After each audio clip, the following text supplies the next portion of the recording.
It's cuddle time.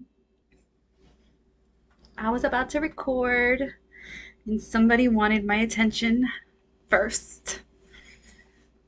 Let's see. Ow, don't put your nails in me. Let's see. Let's see if I can. She's getting really comfortable. Like really comfortable. Look at.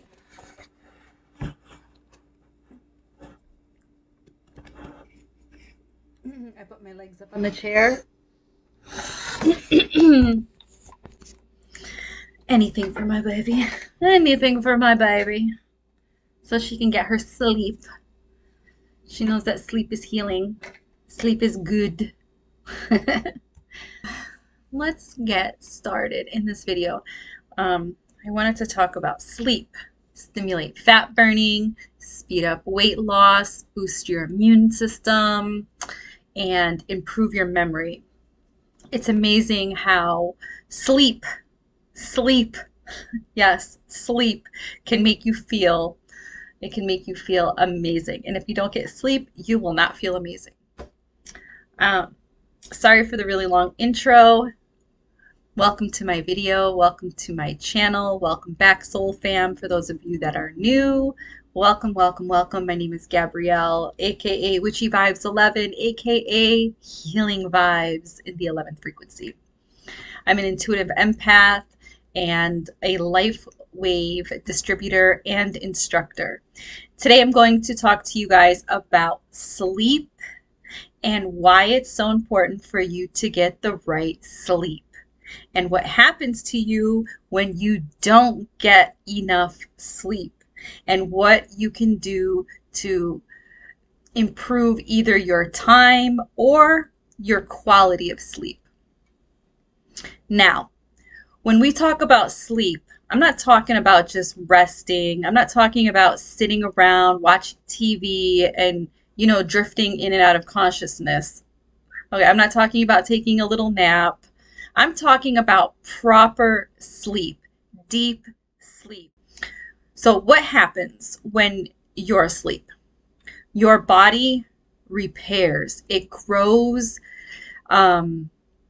Your body repairs the damaged DNA. This boosts your immune system. Sleep boosts your immune system. What else?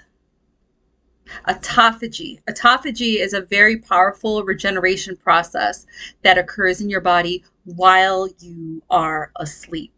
As long as you're not eating a huge meal or anything actually before bed, you should not eat 3 to 4 hours before you go to bed.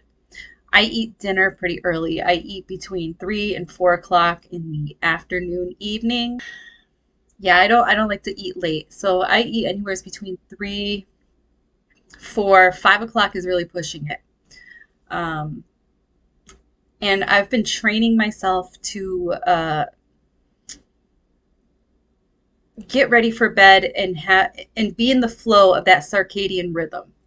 So as the season changes, we're in the spring equinox now, so the sun is starting to set later, and it's starting to rise at about 7 in the morning.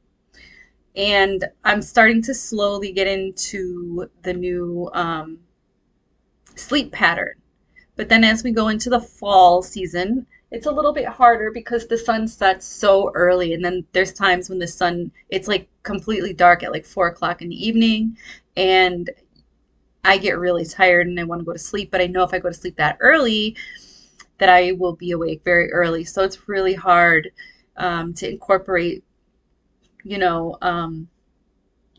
certain wavelengths of light into, like, sitting in red light or an orange light. I like to sit in that, or candlelight, learning to sit in a different wave of light to get used to that season.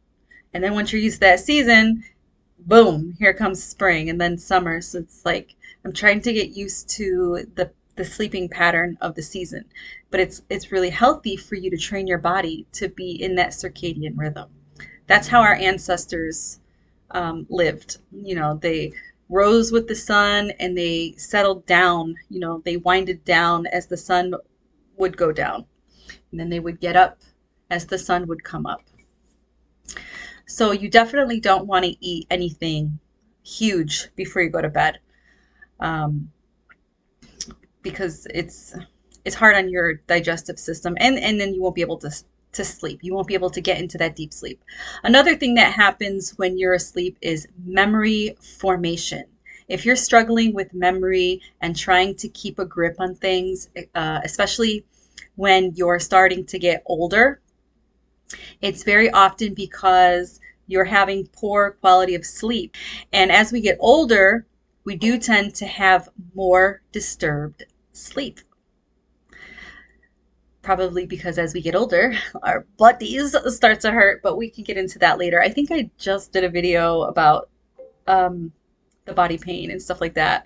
I can link all of that down below so that you can, hop over and watch that video after. So memory exists in 3 phases. There's the encoding process, which is just understanding what's happening and taking it in during the day.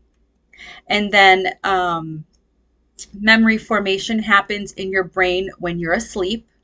And the next day, the retrieval process is calling out to those memories again and being able to understand them.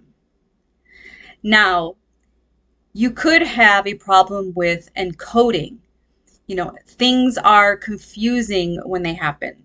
Or you may have a retrieval issue, like you cannot retrieve the information in those files that you stored in those memory files, and for some reason, they're there, you just can't get into those memory files.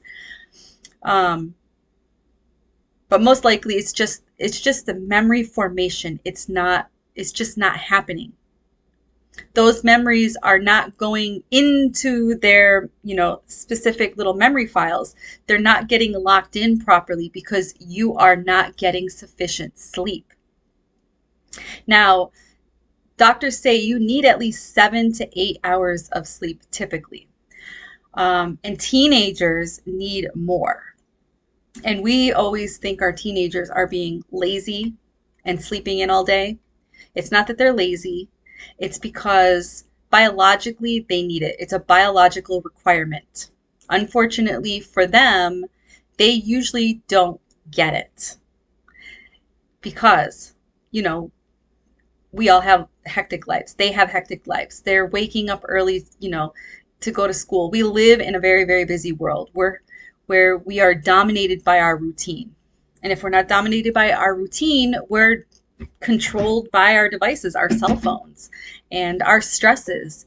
And we're very stressed. Our culture requires us to be worried about things and actively pursuing things and thinking and thinking and thinking and thinking about things all of the time. And we're overworked and we're overstressed.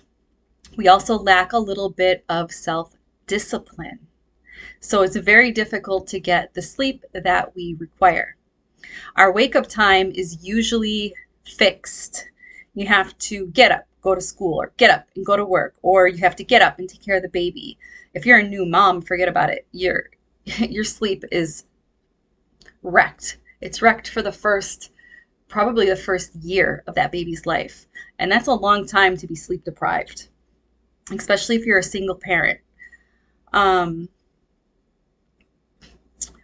Or you got to wake up because you have other responsibilities. Maybe you have to take the dog out or whatever your responsibilities are. So it would be quite easy to say that if I have to get up at 5 a.m. every morning, well, then I need to go to bed at around 9 p.m. And then you go to bed at 9, and that sounds easy. Like, you navigate to your bedroom and you go lay in bed and say, okay, it's 9 o'clock, I gotta go to bed. It doesn't usually work out that way, because I don't. I usually doom scroll. We're so busy during the day and we're so stressed at night that, when we do manage to get to the bedroom, we don't want to go to sleep, We want that me time. We tend to scroll on our phones. And then, of course, when you do that, you're exposing yourself to blue light. Blue light does not allow the natural melatonin process to happen, that hormone process to help your body wind down to get you sleepy so that you'll fall asleep. You ruin that process with all that blue light. So we tend to be wide awake. And before you know it, it's 12 a.m. and then it's tomorrow already. We tend to do this because we want some time for ourselves. Sitting in white light or blue light or any artificial light keeps us awake, and it stops the sleep hormone from being released to start to slow everything down and make us sleepy. Now, our circadian rhythm is off. We should, like I said, head to bed as the sun goes down in a perfect world, like our ancestors did. And instead, we binge watch our favorite shows on Netflix, or we doom scroll until we get sleepy. And you might get sleepy and you might, nod out for about an hour, but then you're up again because the hormone process, the melatonin process is off. It's not doing what it's supposed to do because it's exposed to the wrong wavelength of light at that time of day. So we doom scroll, we get stressed out, then we have to wake up in 4 hours, and it's just a hot mess. We also get stressed out if we're doom scrolling or watching TV, watching the news, because of what we see on the news or social media. And then we eventually switch off whatever we're watching, and we expect to go to sleep being all stressed and wired and wound up. And we can't sleep because our sleep hormones respond to the gradual diminishing of the light. And then we lie in bed and we toss and we turn and we toss and we turn until we eventually fall asleep, and that could take hours. And then we start to stress as we toss and turn. We start to stress about being awake because we realize we need to go to sleep. And the stress causes us to release cortisol, the stress hormone. Cortisol is not a bad thing, but it's bad when you're trying to wind down and go to sleep. So then you release the stress hormone, the cortisol. It starts to pump through your body, which makes the problem even worse because you can't go to sleep because now you're stressed about not going to sleep. So it's a complete mess. So what we need to do in the evening is dim the lights or sit in candlelight. Stop looking at the screen or the TV or the laptop at a certain time. Or your phone. Did I say phone? If you want to start winding down for bed, you might want to try to read a book. Reading a book is much better than having a laptop in your face or a phone in your face when you're trying to go to sleep. But truth be told, I tried the book thing. I'm not a book person unless I'm really interested in the book that I'm reading. And I can't do the whole book thing in bed. I mean, if you really want to fall asleep when you hit the bed at 9, really bring a book with you. It will bore you to sleep.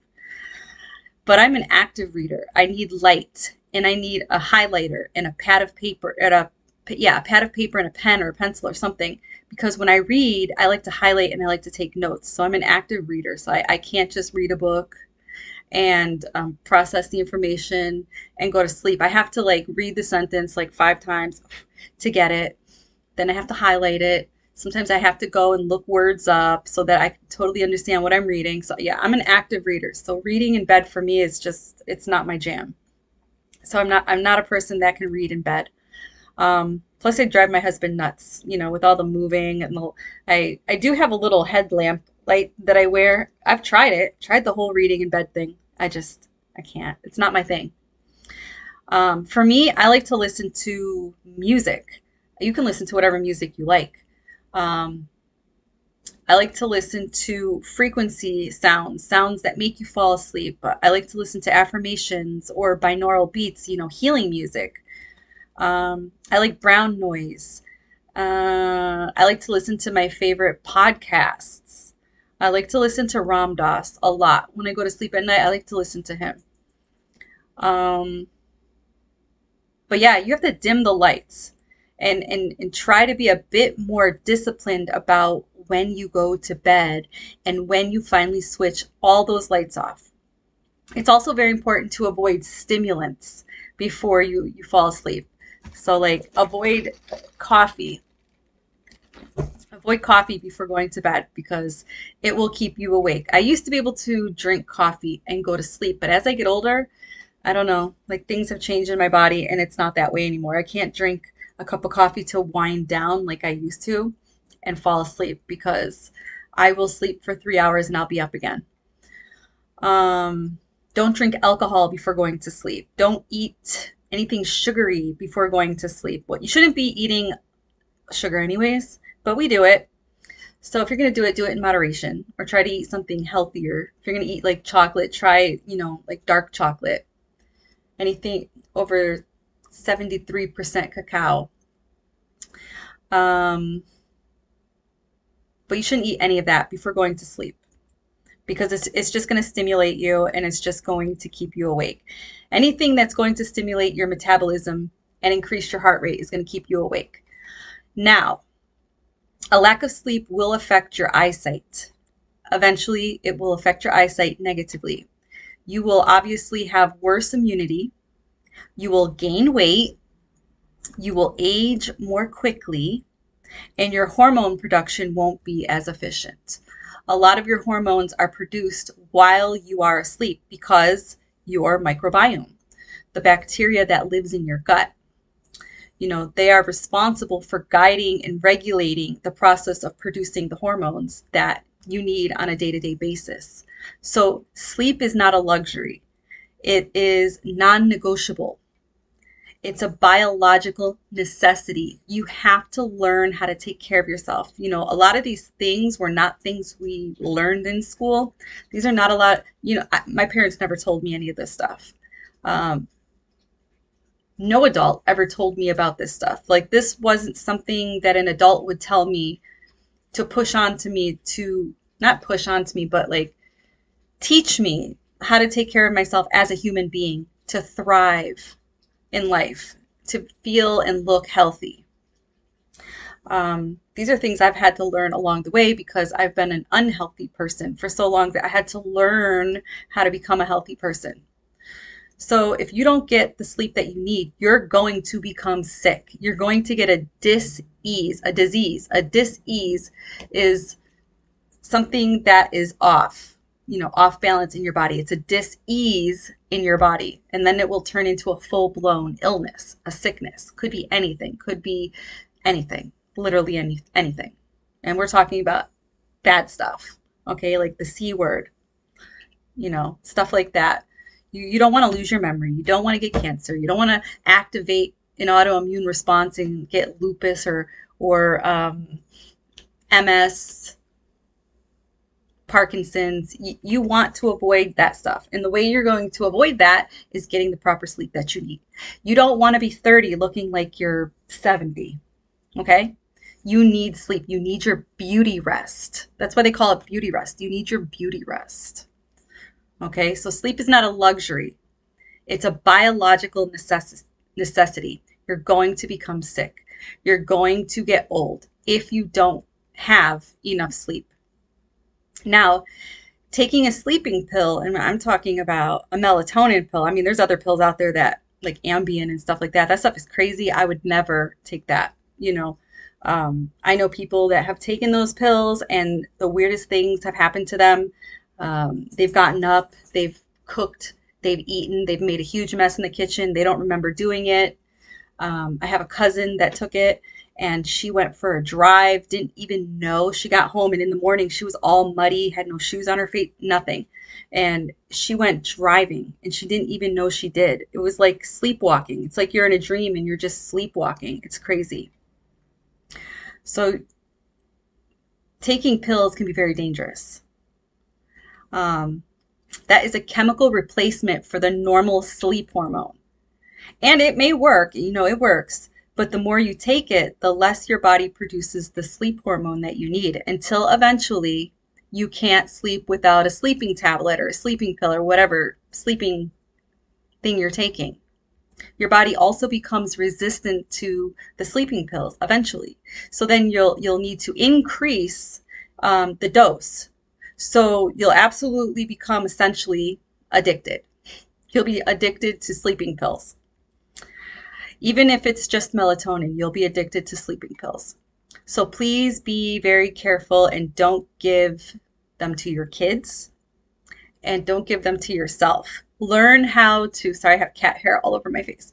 Learn how to work with your body, listen to your body, and try the winding down stuff that I talked about at the beginning of the video before turning to pills. Get into a healthy habit of winding down at night and show your kids how to prepare the body to rest and have, so it can repair itself. With all that being said, I do have a better option for you, and it's not a pill. It's a lifestyle change, and you have to be consistent. Every single day, you're just gonna have to. It's like when you're going to the gym and you're trying to build muscle. It's not going to happen overnight. Okay? It's something you have to work yourself up to and get used to. It's a healthy habit. You have to learn this new healthy habit. But I have something that can help you, but you have to do all the other stuff too, the winding down stuff. But it's not a pill. It's a lifestyle change, and it's a little phototherapy technology. We need to practice good health and eliminate positive ions in our life. Because of the world that we live in today, with all of the artificial lights and energy pollution, which is the overexposure of large levels of high frequency EMFs, it's known to damage our human DNA and our cells. We're surrounded by positive ions all day, every day. These positive ions emit through Wi-Fi, cell phones, air pollution. I don't know why I can't talk. Air pollution, fluorescent lights, microwaves. They cause allergies. They weaken the body's natural strength and state, creates lethargy, depression, insomnia, anxiety, fatigue. I mean, there's so much more. There's so much. You can look this up. This is out there. This is common knowledge. It's out there. We have to learn how to stay healthy. Oh, finally, now Kitty leaves. We have to learn how to stay healthy in a polluted world, or we will live sick and grow old very fast and expire very young.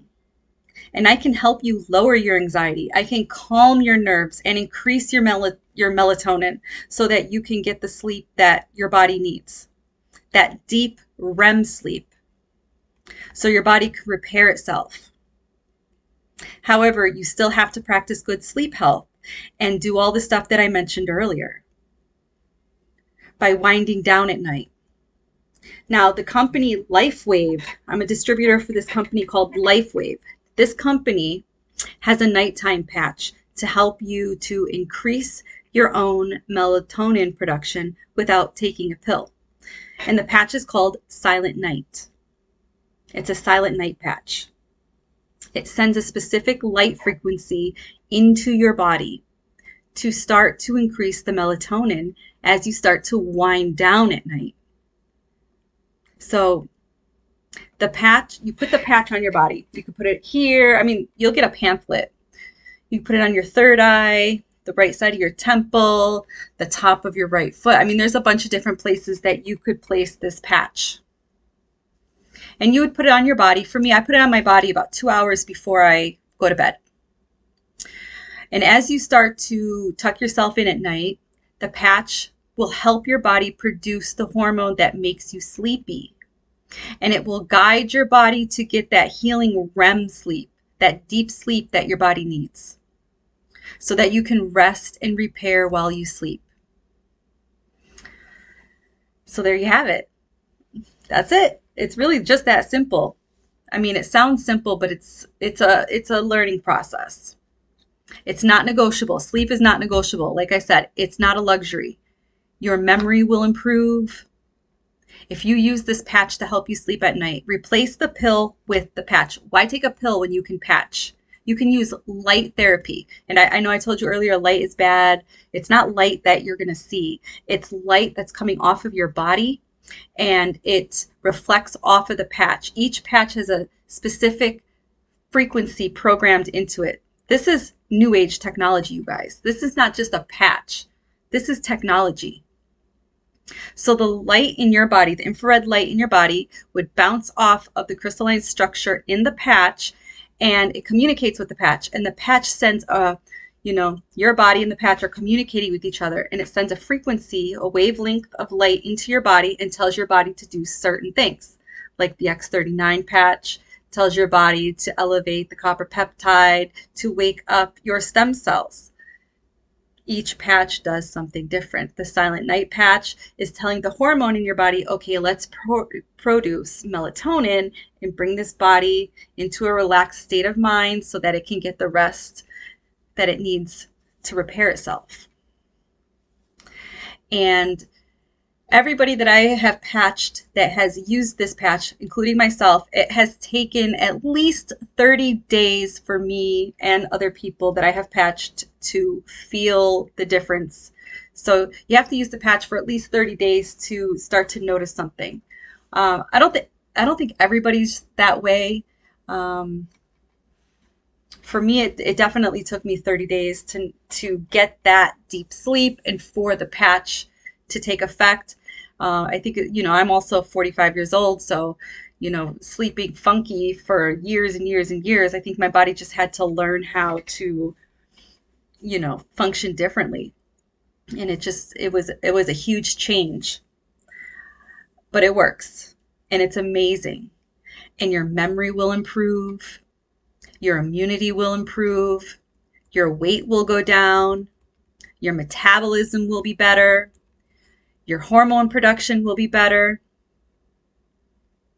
So you need to remember to sleep and learn how to sleep properly so that you can repair and feel better, look young, and feel amazing. So if you like this video, please give me a like or a thumbs up or share it. Share it with somebody that you think it could help, especially if you know somebody that is taking lots of melatonin or any other sleep agents. And if you have any questions, feel free to reach out to me. I'll leave all of my contact information down below in the description area, so you can reach out to me and ask me any question that you need. I can send you all of the scientific research that has been done on the patches. I can send you testimonials. I can send you anything you want, anything you need. I can answer all of your questions. Just reach out to me. Get some sleep. Learn how to sleep properly.